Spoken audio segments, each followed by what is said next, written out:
ઊણ ગામની કોઈ પણ સમાજની હું એમ દીકરી ઉપાડી જાઉં એ હું પ્રત્યક્ષ જોવા વાળો છું અને સાંભળવા વાળો છું. તો શું આ કેટલું વ્યાજબી છે? આમને કાયદાનું કોઈ ભાન નથી અને સત્તામાં ચકચૂર છે. પૈસાથી જે ગાડીઓ લઈને આવે છે, 200 ગાડીઓ, જે મારા ગામની આબરૂ લીધી છે આમને. તો ઊણ ગામની અંદર જે કાલે ઘટના બની છે, રબારી સમાજ અને ચૌધરી સમાજ સામે આવી ગયા હતા અને મિત્રો માહોલ એટલો બધો ખરાબ થઈ ગયો હતો કે પોલીસ પ્રશાસનને આવવું પડ્યું હતું અને મિત્રો પોલીસ આવી છતાં પણ પોલીસને પણ ભાગવું પડે એવી ત્યાં માહોલ ગરમ થઈ ગયો હતો અને એવો માહોલ ખરાબ થયો હતો. તો મિત્રો અત્યારે એક વિડીયો ફરી એકવાર વાયરલ થયો છે, જેમાં મિત્રો એવું કહેવામાં આવે છે કે ચૌધરી સમાજના જે પણ ત્યાં લોકો આવ્યા હતા એ એવું કહેતા હતા કે ઊણ ગામની કોઈ પણ છોકરી અમે ઉપાડી જઈશું. એટલે આ કેટલા યોગ્ય કહેવાય. જેમ કે મિત્રો અત્યારે જે વિડીયો વાયરલ થયો છે, વિડીયોની અંદર એવું બોલવામાં આવી રહ્યું છે, એવું જાણવા મળી રહ્યું છે કે જે ચૌધરી સમાજની જે કાલે ઊણ મુકામે જેટલા પણ ચૌધરી સમાજના આગેવાનો લોકો આવ્યા હતા, જે ચૌધરી સમાજની દીકરીને પરત એટલે કે પાછી લેવા માટે આવ્યા હતા, પણ રબારી સમાજ અને ચૌધરી સમાજ વચ્ચે એવો બનાવ બની ગયો કે એવો ત્યાં માહોલ ઊભો થઈ ગયો, જેના કારણે ત્યાં પોલીસ પ્રશાસનને હાજર થવું પડ્યું હતું અને પોલીસ આવ્યા બાદ પોલીસથી પણ પબ્લિક જે લોકો આવ્યા હતા એ કાબૂમાં ન રહેતા ત્યાં પોલીસે લાઠીચાર્જ કરવાની ફરજ પડી હતી. તો મિત્રો અત્યારે સૌથી મોટા સમાચાર એ સામે આવી રહ્યા છે કે રબારી સમાજ અને ચૌધરી સમાજ જે અત્યારે સામે છે.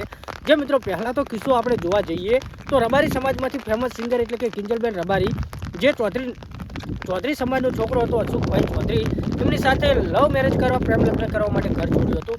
આ કિસ્સો એટલો બધો અત્યારે આગળ વધી ગયો છે, ઉગ્ર બની ગયો છે કે ચૌધરી સમાજ અને રબારી સમાજ સામે આવી ગયા છે.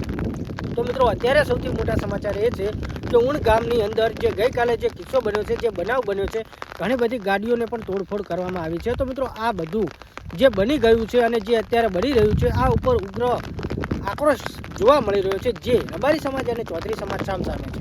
તો મિત્રો અત્યારે એક વિડીયો વાયરલ થઈ રહ્યો છે, જેમાં ચૌધરી સમાજના જે પણ લોકો હાજર હતા ઊણની અંદર આવ્યા હતા અને મિત્રો એવું કહેવામાં આવે છે કે 5-10 હજાર કરતાં પણ વધારે લોકો ઊણ ગામની અંદર આવી ગયા હતા ચૌધરી સમાજના. જે ચૌધરી સમાજના લોકો આવ્યા પછી રબારી સમાજ અને ચૌધરી સમાજ વચ્ચે માહોલ ગરમ થતા ત્યાં ઘણા બધા લોકો હતા અને ગાડીઓ અને પોલીસ પ્રશાસન વચ્ચે ઘણી બધું ઘર્ષણ થયું હતું.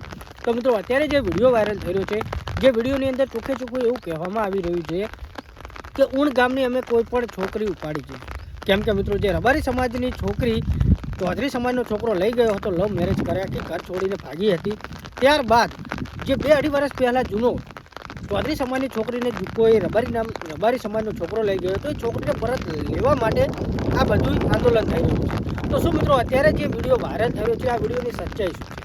અત્યારે જે વિડીયો વાયરલ થયો તે વિડીયો જુઓ. બાકી આ વિશે તમે લોકો શું કહેવા માગો છો?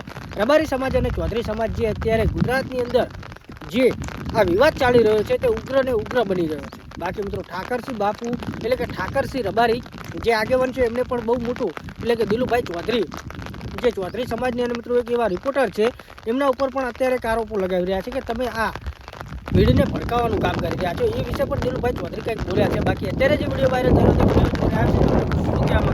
કમેન્ટ કરજો. ઊણ ગામની કોઈ પણ સમાજની હું એમ દીકરી ઉપાડી જાઉં એ હું પ્રત્યક્ષ જોવા વાળો છું અને સાંભળવા વાળો છું. તો શું આ કેટલું વ્યાજબી છે? આમને કાયદાનું કોઈ ભાન નથી અને સત્તામાં ચકચૂર છે. પૈસાથી જે ગાડીઓ લઈને આવે છે, 200